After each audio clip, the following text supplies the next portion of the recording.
Cheers. Cheers, Shawn, my friend. Very good. Beer tastes better before 12 noon. Always. Creepy Dave, are we rolling? We are rolling. Awesome.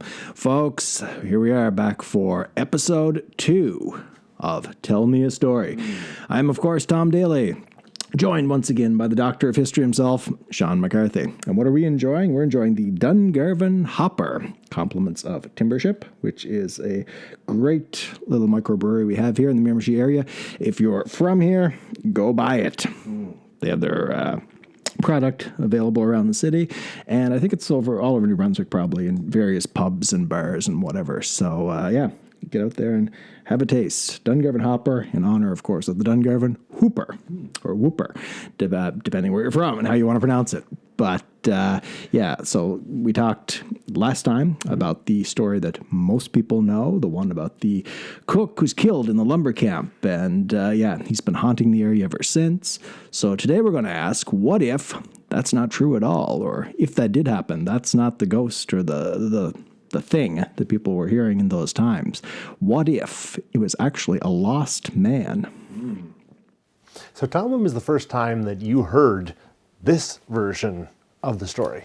That's a really good question. I don't think I ever heard this story until you told me about it, which would have been, it's hard, time goes so fast. It was maybe, what would it be now, 6-7 years ago or something? I think it was, we were preparing for the campfire at Beaubears that time. Yeah. Somebody had given me kind of a long sheet of paper, and it had this whole story that we're going to talk about, typed out on it. And I don't know where they got it, but yeah, that was the first I had ever heard tell of it. So probably just before I told you. Interesting. That makes it even spookier. You're handed this mysterious document that nobody knows where it came from. But it has this story on it, and what a story it is. I know for me personally, I love a good ghost story, but this one has really that's even creepier in a way, because there's actually a real flesh and blood living guy out there who, and we'll get into this a little bit deeper, who is armed and has possible military experience as well. So he's not in the best of mental health. So that's our endorsement for mental health. It's that time of year when Bell is pretending they care about your mental health, but Here you go. as a guy who worked at a Bell call center, I can say, As we consume alcohol. That's it. unless, of course, Bell wants to sponsor us, then I might take it back. But, yeah. Anyway, you're on your own, let's just say, just like this poor guy was. And anyway, so... How's that 5 pitch coming, Tom? Then I'm prepared to take it all back, of course. Yeah. Of course, we're open to all sorts of sponsorships. But, yeah, we're going to talk about the missing man going all the way back to 1869. I do believe, yeah. The story takes place the year after the winter after the Saxby Gales, 1869, and that was interesting to me. I started reading up on what this was, and it was this big, huge storm that hit the area. Now, again, I point out, in case you're watching this from somewhere else in the globe, we are located in New Brunswick, a tiny province on the Atlantic of Canada, in the Miramichi area. So we're not in Florida. We can tell it's cold out there today. So we're not real used to the hurricanes that folks have in the United States. And this was a bad storm all the way back in 1869. It killed at least 37 people, I do believe, yeah. It hit the Bay of Fundy area particularly bad, and all the way throughout the province as well, too. As a matter of fact, I remember as a kid, there's these very creepy, crooked-looking trees, and my mom told me that she had heard from her uncles. They'd heard from their fathers, would be her grandfather, my great-grandfather, that he was a young man, had planted them, and it was the Saxby Gales that twisted them into these spooky-looking things, these apple trees. So anyway, getting off on a side note now, but Saxby Gales, huge hurricane, hits the area. Back in those days, people were probably caught off guard, except for one guy. The guy was named after, Saxby. He predicted it. He was over in England, English naval man. He predicted it a whole year before it actually happened. But again, people just thought he was crazy. Nobody listened to him. He tried to notify all the newspapers over here, but it was too late. And tragic loss of life. People are probably left looking for answers, wondering what happened. So the year after that, people notice a strange howling sound around Clearwater Brook. So, and that's quite a ways from Dungarvan, quite a ways from where we're sitting right now. It's really, quite far up into the woods of New Brunswick, up past Boys Town and almost to the headwaters, maybe even past the headwaters, of the Miramichi River itself. That's right. Yeah. So it's a ways away, but a sound is heard in those woods. It's scaring animals. Everybody's working with horses back in those days. And they can be pretty skittish creatures. I do know that much. And so they hear this strange howling sound. Nobody knows what it is at first. Is it an animal of some sort? And I think that's what they're leaning towards most. I don't know what that is, but that's some sort of creature. And but then two guys eventually encounter that, don't they? They do. So George Scott, Bill Carson.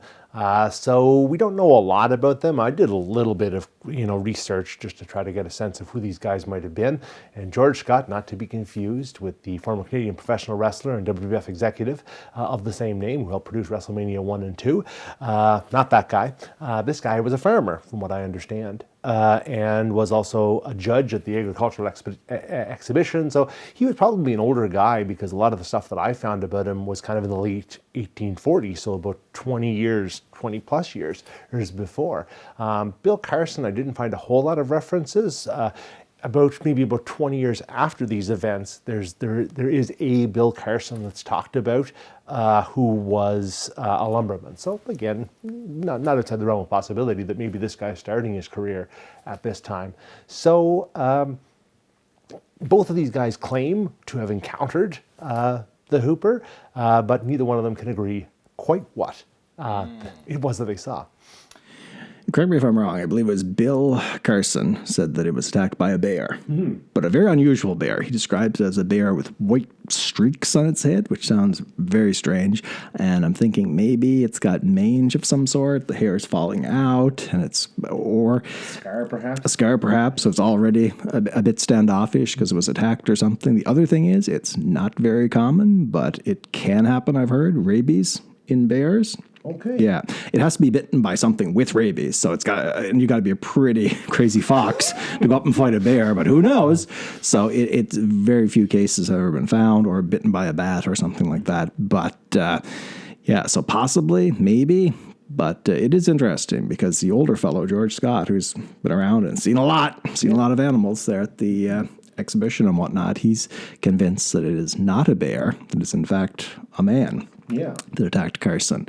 And the other thing that's peculiar is it actually takes the coat clean off of Carson's back, doesn't it? Yeah. And that seems a little strange. Maybe a bear, it feels like, that's something a person would do when you're in a fight. Try to get the coat over the head, and get some jabs in or something like that. So, interesting stuff. So it attacks those two men and beats the hell out of them. They're left, dazed and confused, trying to figure out what this thing was. And years would pass to about 1874, I do believe, is when a big flood happens at Clearwater Brook. And there's a cave there that it's believed to be a bear cave, where bears would be. So people avoid it until the water goes down. The water eventually does, and some guys go and check out that cave, and what do they find inside? Well, they find the tattered remains of Bill Carson's coat, but more than that, they find a cave filled with bones. Bones of every size and description. And in the corner, kind of wrapped around, is the tattered remains of Bill Carson's coat. So again, kind of to your point, it feels like if it was a bear, the bear's going to realize that, okay, I've got the coat is not food. The coat, I'm not going to bring the coat back to my cave, right? I just leave it where it is. Yeah. But a man, there's use in that coat. Yeah.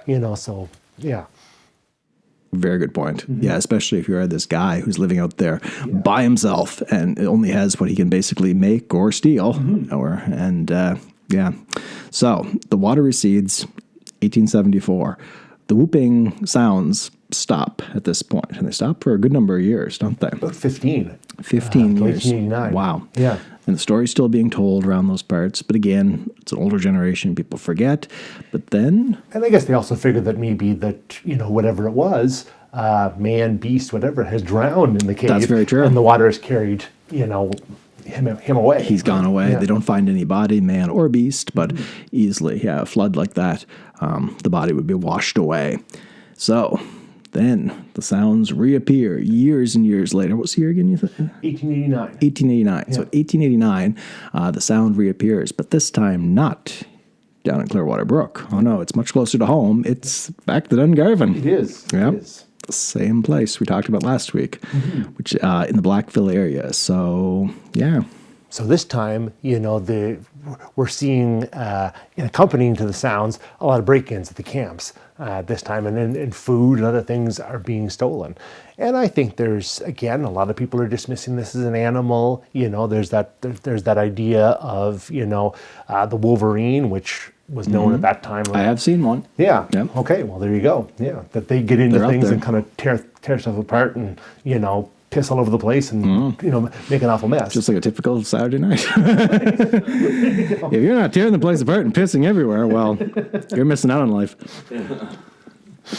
So yeah. But like I say, who is a wolverine? I can certainly see a wolverine tearing stuff apart and getting into food, but it's not carrying It's food not back going to with carry it away. No, exactly.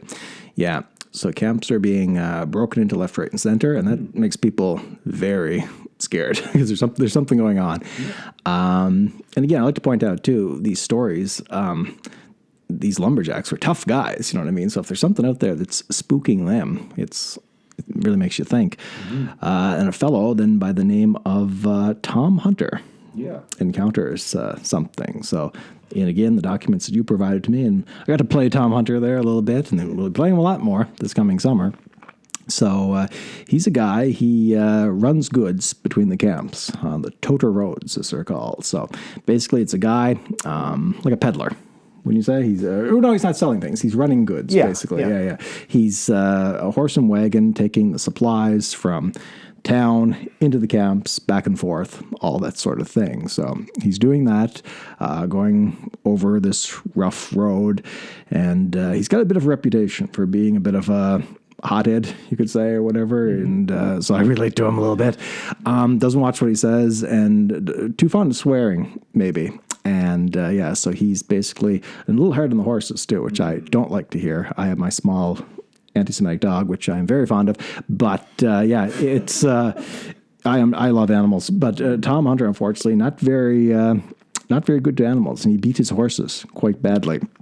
And so he's not sparing the whip. He's beating his poor horses, and he hears something, doesn't he? He hears this strange sound, this woo, this hoop, which, hope I didn't ruin the mic, Dave, but I can do a lot worse than that. We promised a lot before this podcast We promised starts, a lot before, we promised not to destroy any equipment, Exactly, or burn any bridges, but it's too late for that too. And tell me about it. Anyway, so Tom Hunter has encountered something, this howling sound, and he's freaked out. Obviously, it freaks out the horses, doesn't it? Absolutely, So they start getting skittish. He is trying to control them. And then he hears the hooping sound again. It's even closer this time. He says he reaches into the back, tries to grab an axe. When he does this, he lets go of the reins. The horses take off around a bend, and what happens? The old wagon upsets. He goes falling down into a ditch, and the poor horses do as well. And then his story goes when he's down there and just trying to get his grip on things. And thankfully, the horses are still okay. He's trying to load the wagon again in the pitch black, and at this point, pretty thanking some higher power that he's still alive. At that point, he says he hears the hoop again, but this time it's like laughter. And that's really creepy. This really creepy, deranged laughter. Yeah. So, he gets the goods loaded and takes off. And he tells lots of people this story. And Tom Hunter has this change in him for a bit of time. He goes back to church, becomes a good guy, starts, praying and reading his Bible and all that good stuff. But eventually, fall back into old habits he does after a year or so. Mm-hmm. He, starts making the same old mistakes. And sure enough, big rain coming. He's delivering goods again late at night, and he's getting fed up with the horses because they're moving so slow. And what happens? They get stuck in a mud hole. This time he just gives up on them completely. He's going to go back and find an old camp to stay in for the night to rest up. He says he opens the camp door, and it smelled terrible. It smelled like skunks, but there's an old bed there, and an old candle. He lights that candle because he wants to keep the skunks away from his face during the night and hopes the fire will do just that. And he goes to bed, falls asleep, and then that candle, he notices that it goes out. Mm-hmm. Wakes up, lights the candle again. Well, just gets his eyes closed again. What happens? The candle goes out again. He's getting fed up. He thinks, is there a draft somewhere, or what's going on? So the third time he lights it, and this time it's interesting because he said he hears scattering on the floor. And he turns, and this time the candle is gone completely. Not just blown out. The candle is gone, and he's left there in the pitch black, and the door to the camp is wide open. And he's guaranteed he shut that door solid. So he looks out, and it's beginning to snow at this point, and he sees tracks on the step. And not just any tracks either. These aren't animal tracks of any kind. They are, in fact, human feet tracks. You can see footprints and leading off into the woods. And then he says he hears that laughter again. That just like he did when he upset the wagons. So, yeah, that's Tom Hunter's story about the whooper that he experienced, which was definitely very much a man. Because, again, you can believe what you want, but not many animals are going to go into a camp and steal a candle like that, and they're certainly not going to leave behind human feet tracks either. So, that's Tom Hunter's encounter with the Dungarvan whooper, the Clearwater whooper, not once, but twice. Yeah. All right. And I mean, to me, that's probably, of the stories that we're going to tell, that's probably one of the most unsettling, if not the most unsettling, because, the whooper, is not going in and out of the camp all night. He's sitting there watching Tom Hunter light that candle, and then going over, blowing it out. Isn't that creepy? And then sitting there for a little while longer, or he's under the bed, or he's in like a corner, or under the floorboards, or something. Yeah, that's creepy as hell. Yeah.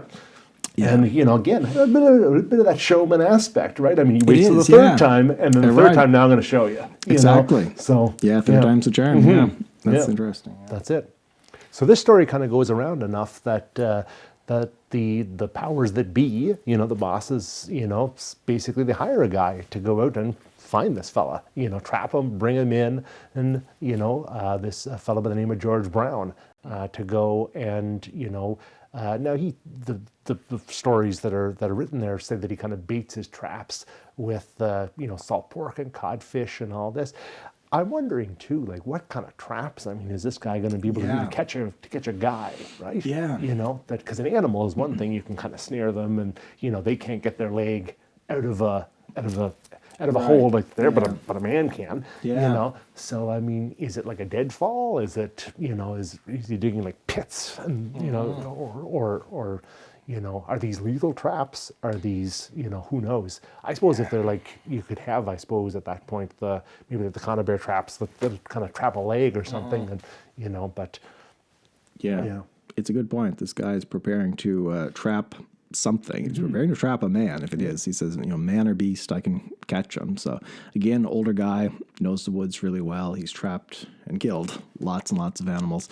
So he's checking his traps one day, and something happens to him. Something happens. The way I heard the story was there's a something like that, and he never sees again. He's completely blinded. Something gets him in the eyes, and he never sees what it is, does he? No. That's whatever it was. And again, you read there where he needs to be helped around.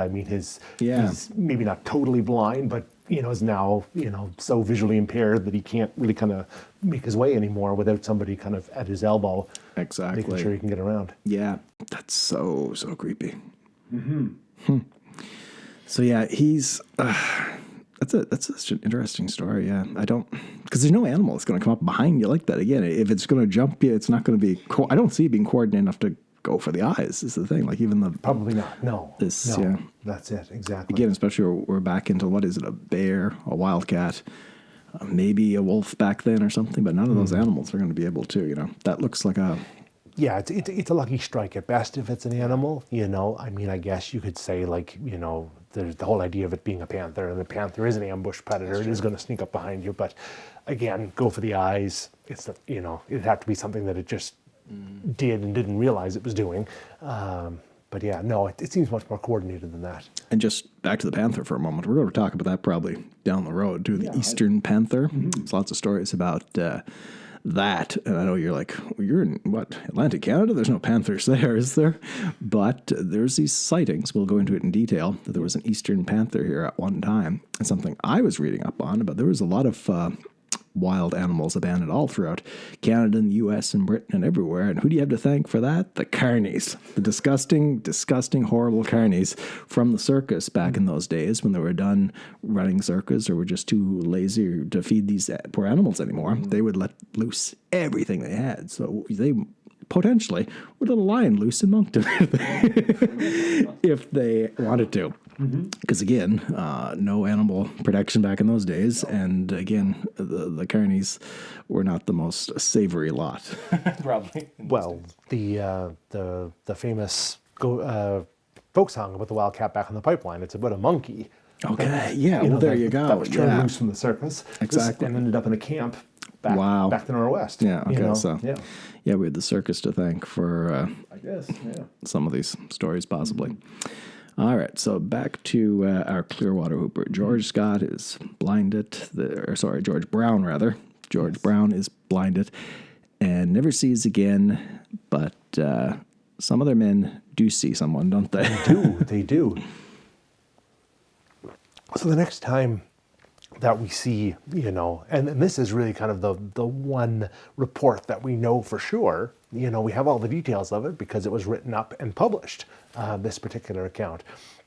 So that mystery long sheet of paper talked about 1896, but it was actually 1895 that it's published in December of that year. So July of 1895, Frederick Erland, who is a Washington D.C. reporter, coming here to do some talk about, who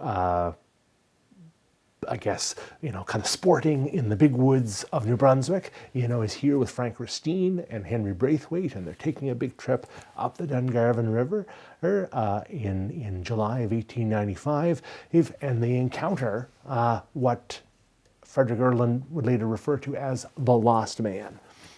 Okay. So, so they're 2 days into the woods, they're coming to the camp, it's getting late, there's debate between the two about whether or not is it too late to do anything, is it, it's July, the sun's going down, and Ristine says, listen, look over there at that stump, draws his gun, or shoulders his gun, fires. If I can see that, I can certainly hunt at this time of day.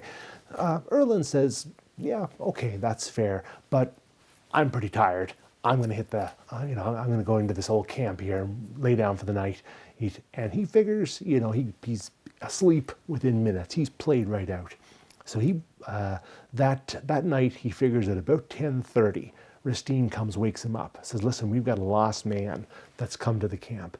We're trying to help him, we're feeding him, but I can't really make, kind of sense of this guy. He's talking foolish, can you come and help? And Erland says, no, I'm going to go back to sleep. Wow. So Erland is from New England too, isn't he? Yeah, that's it. Yeah, he's worked in Washington. He's from, that's it. Fuck that guy. He's on his own. I want to sleep. I guess so. Yeah, so that's it. So the next morning, he, according to his account, he meets this lost man, and he says, he looks like he's about 70 years old. Now he gives the benefit of the doubt and says he's probably only about 60. He's just living rough for the last number of years. He's thin, he's bony, he's deceptively strong. He's got He's got a 2-week beard, according to Erland, and is really very kind of private. Want to kind of stay on his own. He wouldn't even come into the camp the night before. He slept out on the ground. So kind of a bizarre guy, just kind of showed up. Apparently had heard the gunshot the night before when Ristine had shot at the stump, and was kind of went to investigate, if you will, and found this group of reporters. Interesting stuff, yeah. And so, yeah, Erland is pretty good with the camera because I think you touched on it. He was taking pictures for was it Congress or something in the States? Or I think so. I think it was also, the idea was, again, to kind of attract American sports to come in and, Yeah, right, yeah. So they're here taking pictures. So, so yeah, this guy, they get a picture of him, don't they? They do. They do. There's a group of men around the campfire, and off to one side is this lost man. We do. Now, with the photos here of the lost man, and Creepy Dave, you're going to insert these when we send them to you over what we're saying right now. And it's just looking at the guy, Shawn. You can tell there's something off about him. You look at the eyes, and they're so distant. He's got that 1,000-yard stare, doesn't he? Well, Erland talks about this guy just really kind of being in a trance. Yeah. And even when he says his name, it's not really clear. He's kind of, he's got some sort of an impediment when he speaks, or maybe he's mumbling. It's not clear. But so he can't even really kind of make a whole lot of sense about what he's saying. So they say, where are you going? And this last man replies, I'm headed for Grand Falls, and I must be pretty close by now. And they say, listen, buddy, Grand Falls is still another 70 miles away. And that's walking in a straight line. It's going to take you about 100 miles, about the way you'll need to go to get there, But he said, apparently he wasn't really bothered by that. And they said, where are you, where do you come from? How did you get here? And he's not really responding, in any kind of coherent way. But he says, I was in the American War, which... Okay. Yeah.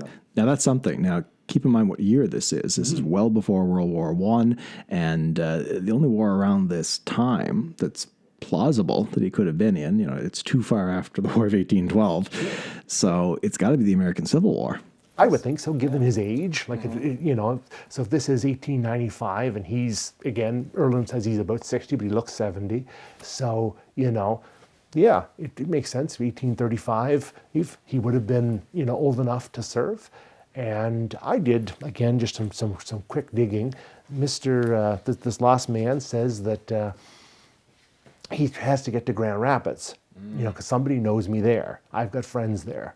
Okay. So Grand Rapids was the mustering site for the 3rd Michigan Infantry. Okay. And they mustered 1861, and they were mobilized throughout the entirety of the American Civil War. Oh, wow. So they've seen a lot of shit then. They did. Yeah. They did. They were at the first battle of Bull Run, so the first battle in the war. They were also present at Appomattox when General Lee surrenders. So Okay. From end to end, they were involved. Now, I don't know if this guy was there, but if he was, he's been through, and they were at all the major battles. They were at First Bull Run, Second Bull Run, Fredericksburg, Chancellorsville, Gettysburg, the Wilderness Campaign, all these, So this guy has seen definitely a lot. 18% of those men that enrolled in 1861 died, and quite a few more, obviously, wounded, captured, missing, who knows? Speaking of captured, I went down a dark rabbit hole because I am not the doctor of history. Shawn is, so I don't know as much about these things, and certainly not the American Civil War. That's not something we ever learned anything about up here. And what I couldn't believe was looking at pictures from the POW camps on both sides of that American Civil War. Yeah. It is disturbing stuff to look at. So if you really want to torture yourself, like I like to do, go on the internet and look at POW prisoners of war, both the North and the South, had camps, and it's chilling. They are skeletons. You're looking at it. It's up there with anything you'll see from the Bolsheviks and Soviet times and World War II and all that. It's I can't believe it's really, and that there's photos. It's documented. It's out there of these poor guys. So you can see who knows what this man might have went through if he escaped from something like that. And he's. It's interesting. He's dressed all in black in this photo, isn't he? He almost looks like a priest. Yeah. He's even got a priest haircut. Just the hair around the back. So many priests have. Is it a pocket watch? I don't know. It does look like there's something there, but I'm wondering if that might be, I don't know. That would be. I doubt it. I highly doubt it too. Because Erlen makes a point to say that this guy has, blanket, no food, no nothing like that. Yeah. So, maybe a rope tying his pants together. Very true. Something like that. Yeah. Yeah. But hard to say. he's just so in black, because in this photo that everybody else has got, some gray or white showing, but he's dressed entirely in jet black. But and to your point, Erlen makes says that this guy was very religious. He impressed upon the Teamsters not to swear. So maybe again this that goes back. That adds up, doesn't it? Yeah, that's it. Before he ate, took off his hat, blessed his meal. Well, and even after he leaves, the group heads into town. Apparently goes to church and causes something of a disruption because he's praying very loudly and addressing everyone in kind of that incoherent way that he was doing before. So so definitely has a strong faith streak. Yeah. For sure. Yeah, interesting stuff. Now, I can't get over it. He looks so different in this photo when we finally saw it from how it was described in another. That's right. Yeah, the story of. Was it the same guys? Like, again, the more times you tell the story, the more chances it's going to get twisted around. But they describe a man with a long beard and long hair and, barefoot and his roots, I believe, is holding his clothes together. Yeah, that was kind of on the mystery sheet. Yeah, on the mystery sheet, that we received from sources we can't say. So, and for me, when I read that, it was like, okay, it mentions carrying the Bible with an axe. And just picture this, this John the Baptist-like character, this avenging,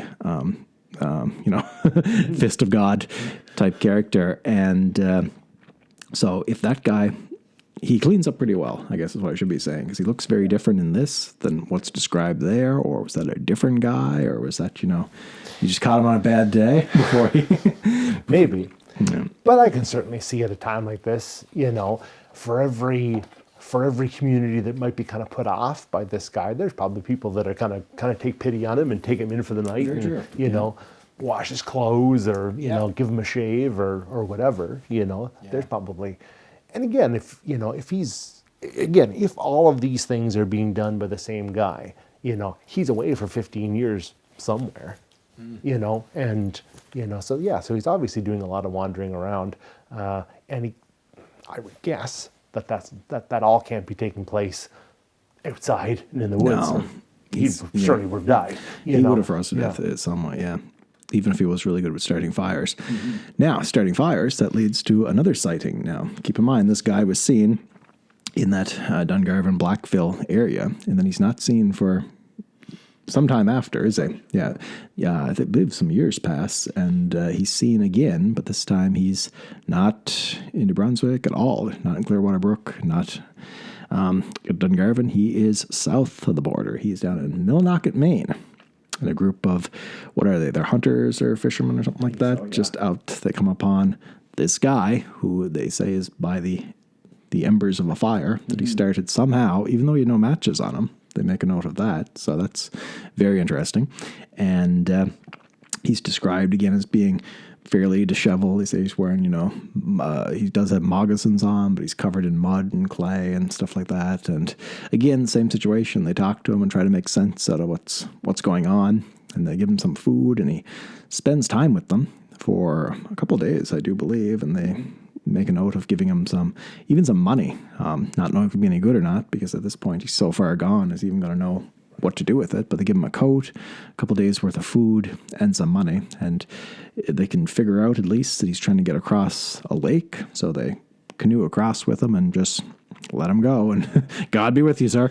And he goes, over a little ridge, they say, into the woods. But one guy's like, I'm going to get a picture of him before he does. And he takes a picture and he looks back, and the guy takes another picture. And yeah, so these guys remember this, and then they compare pictures, don't they, one day? They do, yeah. That's it.